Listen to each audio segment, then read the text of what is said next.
আপনার কবরের পারে গিয়ে কেউ দাঁড়াবে? আপনি আশা করিয়েন না সেটা। যেই সন্তান আপনার মুখের কথায় ফজরে ঘুম থেকে উঠে নাই, সে আপনার কবরের পারে গিয়ে দাঁড়াবে?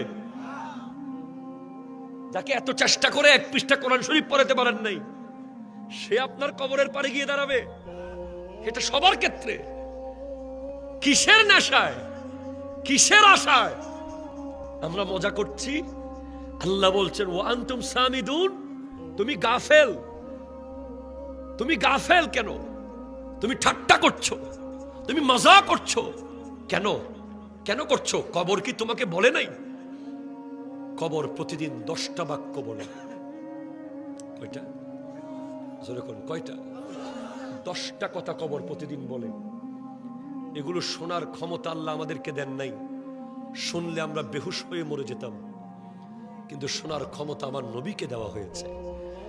আমার নবী বলছেন কবর প্রতিদিন 10টা কথা বলে বলে ডাকে। তার মধ্যে একটা হলো ইয়া ইবনা আদমা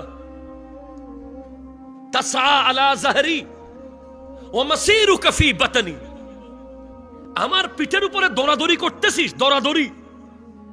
কিছু হইলে লাঠি নিয়ে দৌড় দিচ্ছিস, কিছু হইলে গুলি নিয়ে দৌড় দিচ্ছিস, কিছু হইলে ডানে বামে 20টা মোটরসাইকেল নিয়ে দৌড় মারতেছিস, কিছু হলে বলতেছিস আমাকে চিনস, কিছু হলে বলতেছিস ক্ষমতায় আসছি।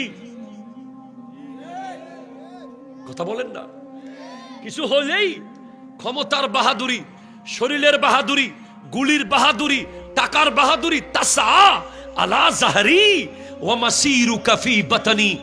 তুই আমার পিঠের উপরে দৌড়াদৌড়ি কেন করছিস? তুই আমার পেটের ভিতরে আসবি।